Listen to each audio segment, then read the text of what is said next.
Okay, so now is a time for me to introduce our speaker Spark.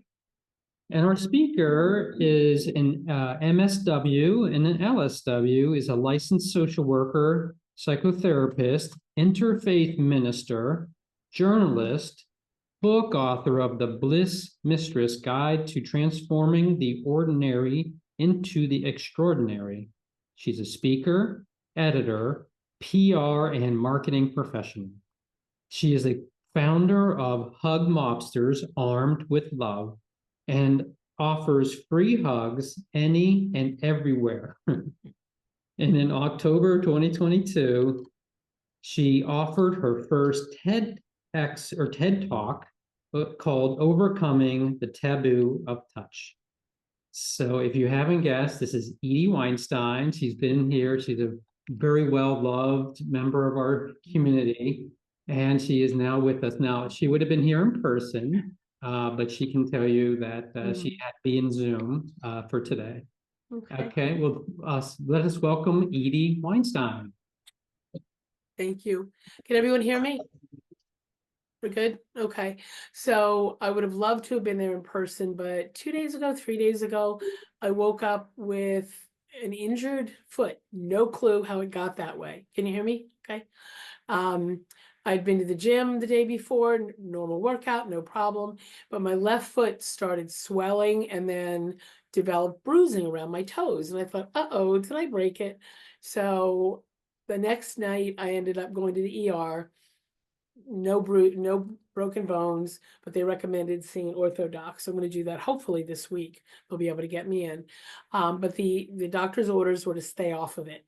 And as much as I would have loved to have been there in person, standing for 20 minutes would have been a problem. So we learned to adjust. The song that was just played, we didn't get to hear all of it, but it's Joan Baez and Dar Williams. I'm sure most people in the room and on Zoom know who Joan Baez is, but may not ever have heard of Dar Williams. So look her up, check her out. And the title is You're Aging Well. And I ask myself pretty much every day, am I? What would aging well look like?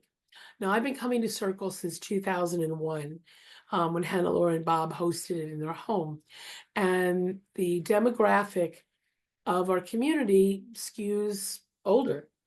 And the people that have been longtime Circle of Miracle attendees, some have left this planet, some are still here, but are getting older. And who are we now? These are some of the questions I'm going to ask you to consider as I share. Who am I now? Now that I've reached a certain age and stage in life. Who do I want to be? How do I recreate myself? In the beginning, before we went live, some of the people on the Zoom call and I were talking about, dyeing our hair purple.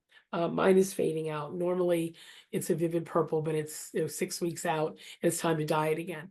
So that's one way. Some people do body modifications with piercings and the lovely tattoos that the person that just spoke had. But that's the outside. How do we recreate ourselves from the inside out? So that's some of what I'd like for you to consider. I'm going to take you back, turn back the clock to October 12th of 1958. My parents had gone out to dinner. My mother ready to burst, 9 months pregnant, and they went to their favorite Chinese restaurant, my mother's food of choice. And afterwards, they went somewhere and she got a hot fudge sundae or something like that. And then long about midnight, she started having what she thought was indigestion. It wasn't indigestion, it was me. So she got to the hospital and labor hadn't actively started. Her water hadn't broken yet. So she started pacing the hallway in front of the nursery where the babies were.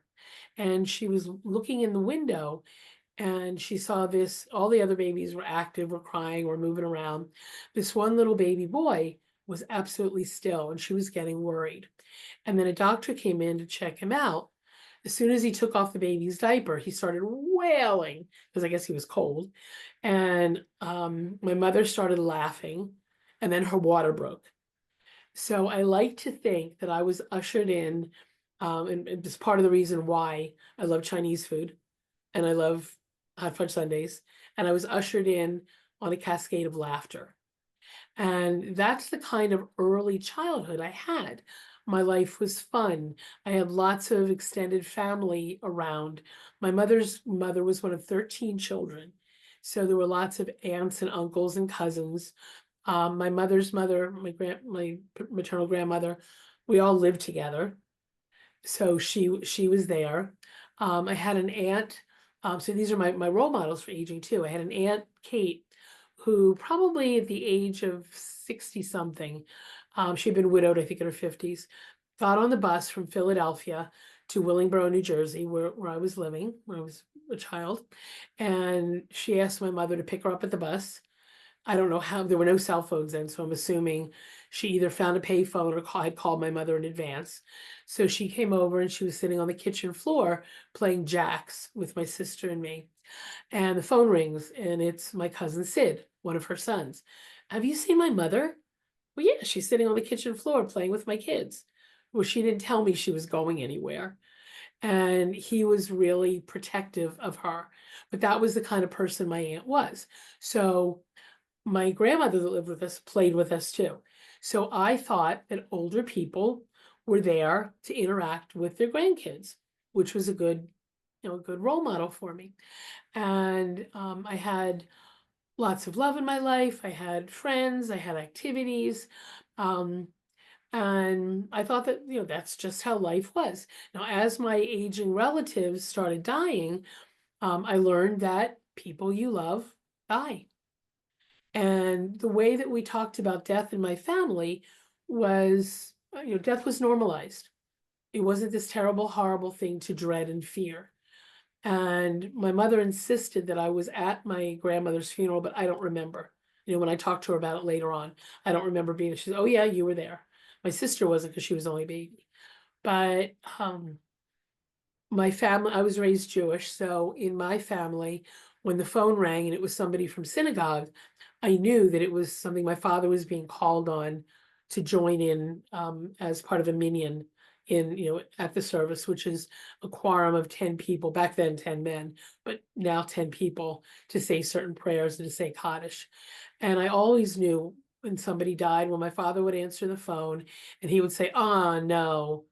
And I always knew that that was what it is. And if it was somebody that my mother answered the phone, she was on the phone chain to call other family members. And she would always say, it's all over, babe. Like we knew that somebody had been ill and had died. She would say to the other family members, it's all over, babe. So as I grew up, I accepted that people died. Now there were some things that were not on my bingo card as I got older. In 1992 was a major pivotal year. My husband at the time was diagnosed with hepatitis C. We lost our home to Hurricane Andrew in Homestead, Florida. I had an ectopic pregnancy. We ended up moving back up here. We're from here originally, but moving back up here 6 years later after being his full-time caregiver, in addition to I don't know how I manifested 2 full-time jobs, but in addition to being his full-time caregiver, I worked as a nursing home social worker and we raised our son. 6 years later, he died of hepatitis C. What else? I was widowed at 40, became a single parent, kept the same roof over our heads. And some of you have been to our house, same place that Michael and I moved into before he died. I didn't expect a heart attack at 55. I didn't expect my parents to die a few years earlier. And what that person whose name escapes me had said was that our physical symptoms are manifested from emotional states some of the time. I had been my parents' caregiver. They live in Florida, but part-time caregiver when I would go down there. I was the minister that officiated at their funerals because I didn't want a rabbi who didn't know them officiating. I was the social worker that interacted with their treatment team in Florida. I was my mother's power of attorney. So I took on a lot. And when they died, the grieving daughter took a back seat. So some of you who are in the situation now, who are caring for aging parents and possibly also caring for your children in the sandwich generation, know that feeling of having to be on all the time. Fortunately, I had the energy to do it, but then a few months later crashed. So I think that's part of where the heart attack came from, was the idea that I needed to slow down and listen to my heart. Wasn't doing it. There were other physiological reasons for it too. But I think that was a big piece of it, was not listening to my body. A few months before that, I had shingles, and the whole left side of my face, I looked like a Klingon from Star Trek, like the ridges and bumps and all that. And I said, okay, I'm going to slow down. I'm going to take care of myself. Didn't happen. A few months later, heart attack. A month or two after the heart attack, I had kidney stones. Other physical symptoms have occurred since then. And with each diagnosis, I said, okay, I'll slow down, don't worry. Well, there was one big slowdown that all of us faced in 2020, was the pandemic. And that was a huge wake-up call for me, that I needed to listen to my body. And fortunately, I was able to work from home as a therapist. So Zoom has been a godsend. But I also said, okay, I have these other underlying medical conditions, in addition to the cardiac condition, was a relatively newly diagnosed COPD. So the voice that you're hearing now, for those of you that have known me a long time, this is not my typical voice. I'm on an inhaler called Breztri, and that causes the raspy voice. I would rather breathe, and have my sultry voice when I speak. So those are some of the things that people who are aging have needed to adjust to. I do take medications, but I do practice other holistic modalities. I go to the gym as often as I can. I have my own grandchildren now that I try to keep up with. I'm one of those postmenopausal grandmothers that a certain political candidate disparages, or says should have to take care of their grandchildren. I do it out of love. I do it because it feels good for my heart too. And I tell them that they're my two favorite people on the planet, and I know that they believe me. So those are the kind of things that I've experienced. And as I continue talking, I'd love for you to consider, those of you of a certain age, what changes you've experienced in your lives. When I first started menopause, I don't know, 10, 15 years ago, and this may be TMI for some of you, but for the women in the room, probably not. So guys, if you want to close your ears, you can. But I thought, it's how unfair is it to develop, I still have adolescent zits and chin hairs. How unfair is it to not have to, this is not unfair, this is really good. I don't have to shave my legs as much or my pits, but I still have the chin hairs. So I don't know biologically why that is. But for those of you who don't yet have women in your lives that are of menopausal age, it's going to happen. Those are the things that are going to happen. So other physical changes. I'm not as physically active as I was, even though I go to the gym. It's hard to walk sometimes because I've developed sciatica. So I have a hiking pole that helps me get around. I wake up with injuries and I have no clue how that happened. I have a bruise on my belly. How that happened? I didn't bang into anything. I did not, but it's just recognizing the changes that we go through as we age. And then I also have changed my attitude. I used to be a social butterfly that would flit here, there, and everywhere prior to the pandemic. I call it in the before times. And now I'm selective about where I go, where I invest my energy, who I spend time with. I choose not to spend time with people who are draining, and I choose to spend time with people who are nourishing. So not that it should matter to you, but if I've spent time with you recently, know that you are among the groups that nourish me. I can see 1, 2, 3 people at least that I've spent time with recently who nourish me. So thank you. Okay. And I think that's helpful too. I've become more mindful, not just meditatively, but when I move, because I have fallen. They offered me crutches at the hospital and I took them, but I was more afraid of falling using crutches than using my hiking pole, even though it put pressure on my leg. Like when I step off a curb, I tell myself, okay, you're stepping off a curb, you're safe, it's fine. When I step out my door, there's only a tiny little ledge. Say, okay, step down. I narrate my day. I can imagine that most of you have experienced what I call brain blips, where what is it? CRS syndrome. Do you know what that is? Can't remember. Because I'll say stuff, can't remember stuff syndrome. So I've started talking to myself. Now, what was the thing you were going to do next? You better write it down. Don't kid yourself into thinking you're going to remember it. I walk into a room and can't remember what I went in there for. Can I get a witness? Anybody else experience that? So the trick is I go back to the place where I was when I had the idea, when I had the thought, and say, oh yeah, that's where. I don't know if there's a brain mechanism for that, but it seems to work. When I get up in the morning, I talk my way through my day. Okay, remember you need to do this, and then this, and then this.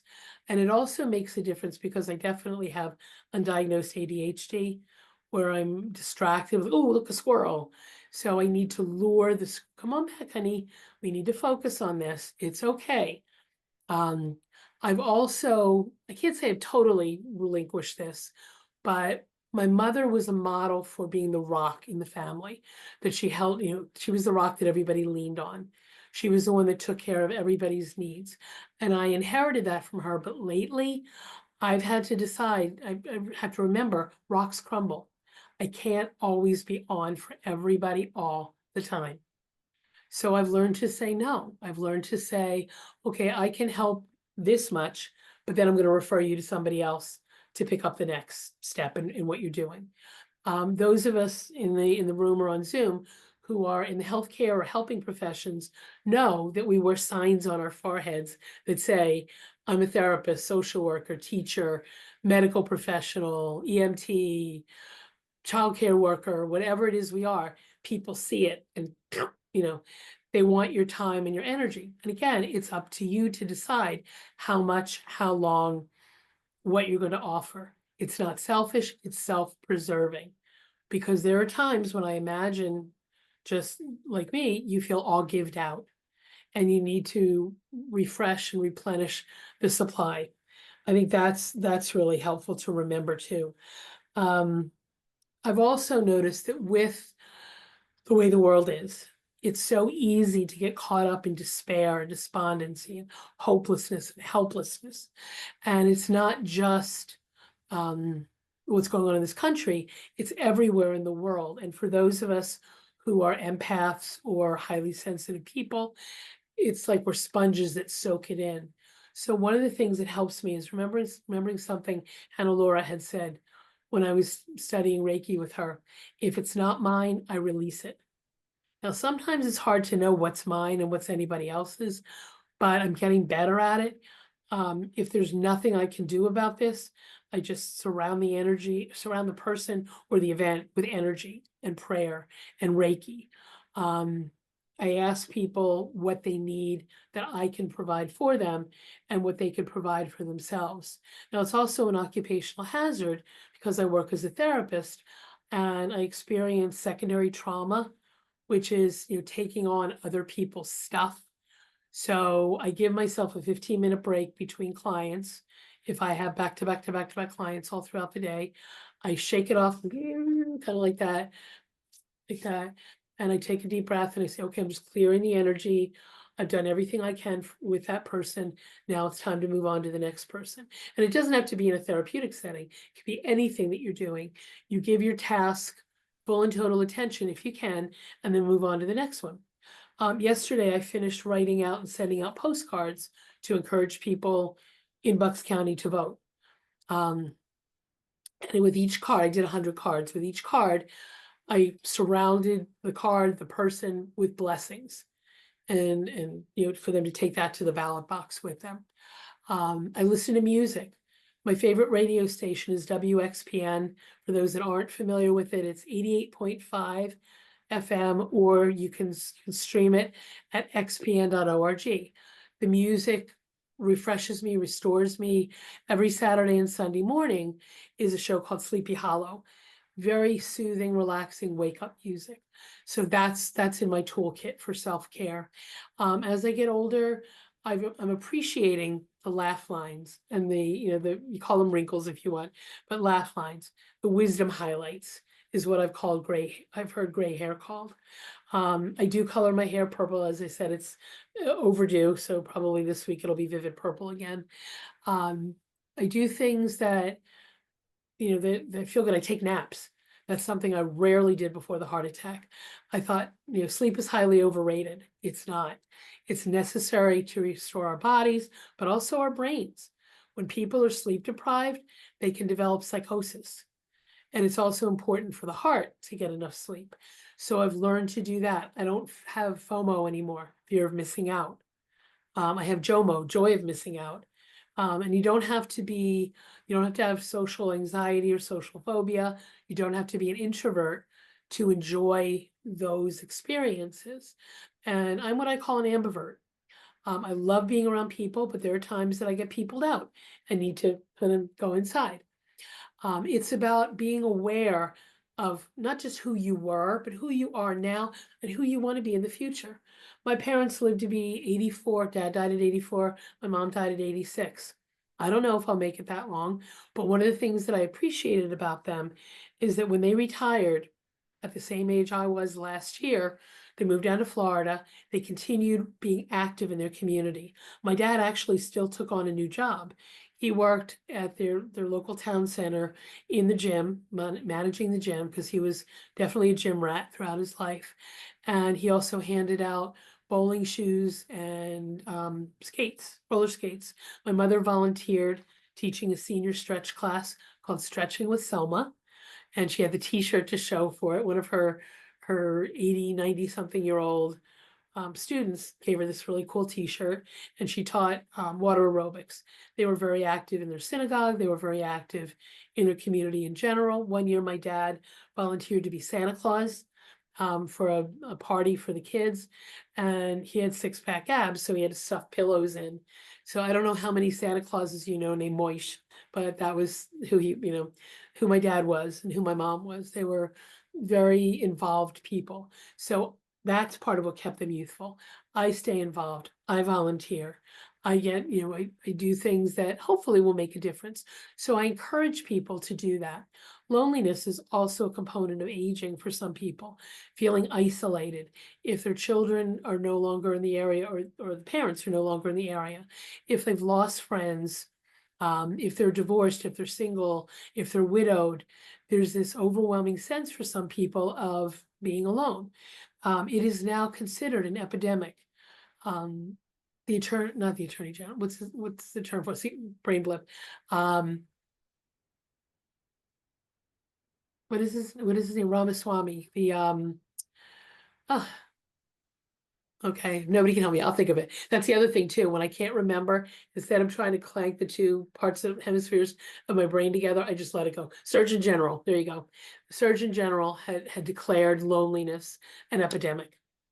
So being part of a community like Circle of Miracles, or other volunteer communities, or other faith communities you may be involved with, doing service work in the world, being around children, animals, taking a walk and saying hello to people, going to the supermarket and striking up a conversation with a checkout person, that could help stave off loneliness.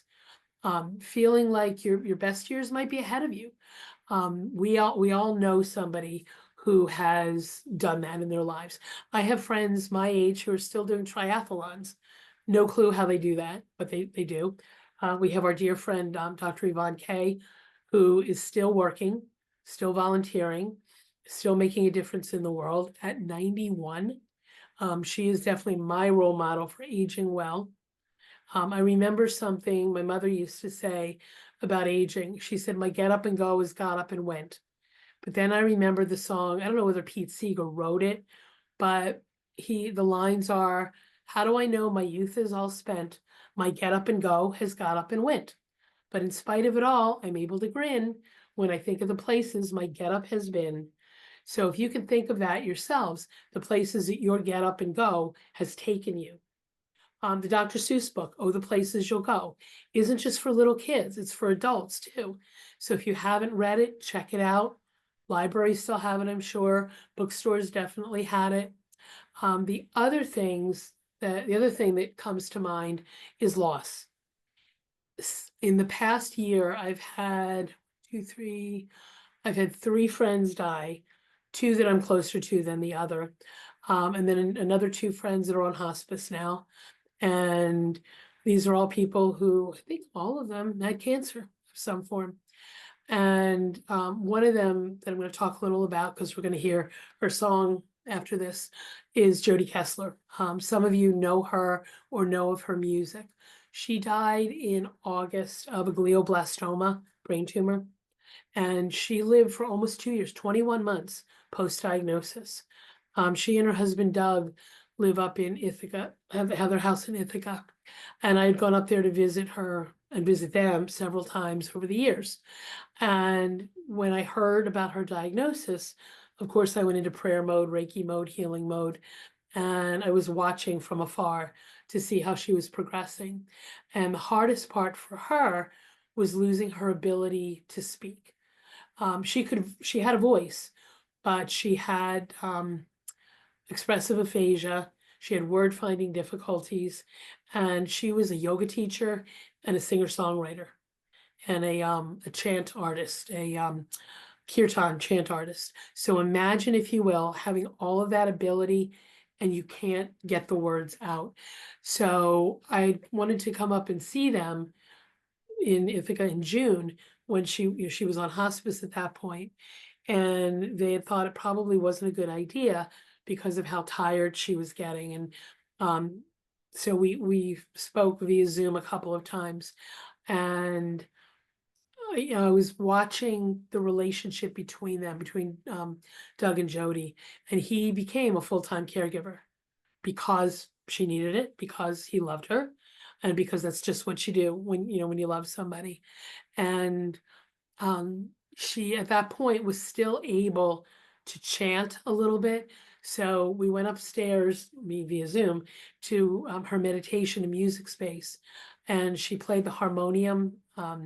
If you don't know what that is, it's like a music box that you could, like a squeeze box.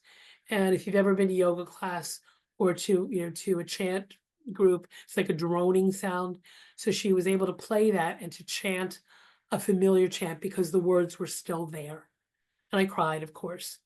And then I think I saw them 1 or 2 more times, and I was not able to get there at the very end, but they had asked me to officiate at her service. So I did that about a month or so ago. And I realized, people in my life have to stop dying, because another friend had died a month earlier, and I just officiated at her celebration of life, literally on my birthday. It was October 13th.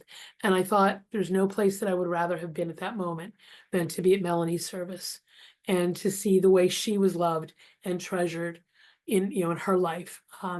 So think about the people in your lives who you treasure and who've made a difference for you. Spend time with them if you can. Talk to them if they're at a distance. Talk to them in your hearts. If you do Reiki or any other kind of distance healing, surround them in that love, surround them in that, in that blessing energy. And surround yourself in it too. Now, one of the things we also talked about before the call with some of the people on Zoom was how at our ages, we're critical of our bodies. We talk smack to it. Like, oh, come on, why can't you do this? What's wrong with you? Look at those, bags and sags under your eyes. So I'm gonna have you do, if you want, excuse me, an exercise that I used back when I was working with the same organization that Annette is. Peter Moses, who some of you know, has the music experience for young children, but also the mindful experience for children. And when I would work with the little ones, we would do what a friend of mine named Ernie I call it the body love song, but he taught it to me.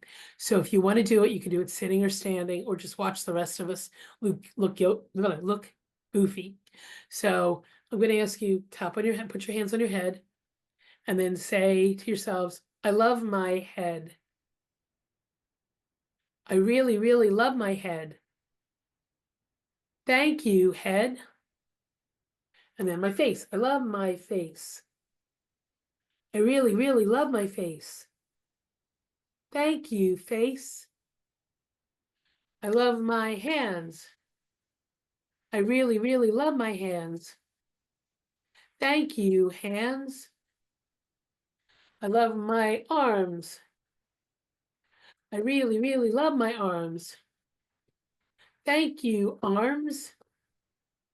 I love my chest and my heart underneath everything in my chest. I really, really, and my lungs. I really, really love my chest. Thank you, chest. Now, this is going to be hard for some of the, probably more so the women in the room than the men in the room, but I love my belly. I really, really love my belly. Thank you, belly. I love my hips. I really, really love my hips. Thank you, hips. I love my legs. I really, really love my legs. Thank you, legs. I love my feet. If you can reach them, I can't where I'm sitting. I really, really love my feet. Thank you, feet. I love my booty. That's what the kids called it. I really, really love my booty. Thank you, booty. Thank you, booty. I love my back. I really, really love my back. Thank you, back.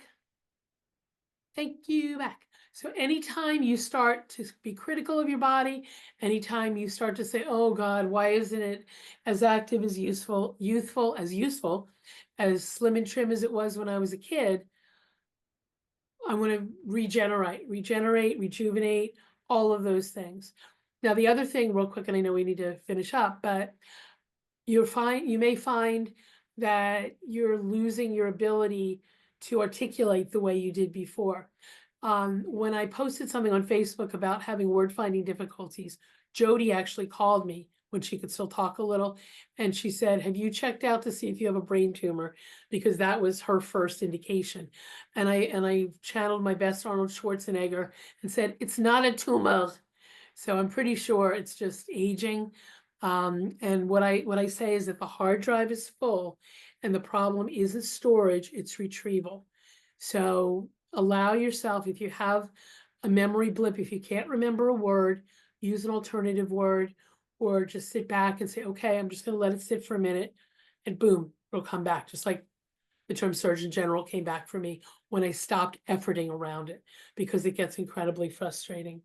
So I want to thank everybody who is here and on Zoom, and I invite you to love yourself at whatever stage of life you're in, and surround yourself with people who have gotten there first so they can be role models, and then turn around and be role models for the people coming up behind you. Thank you.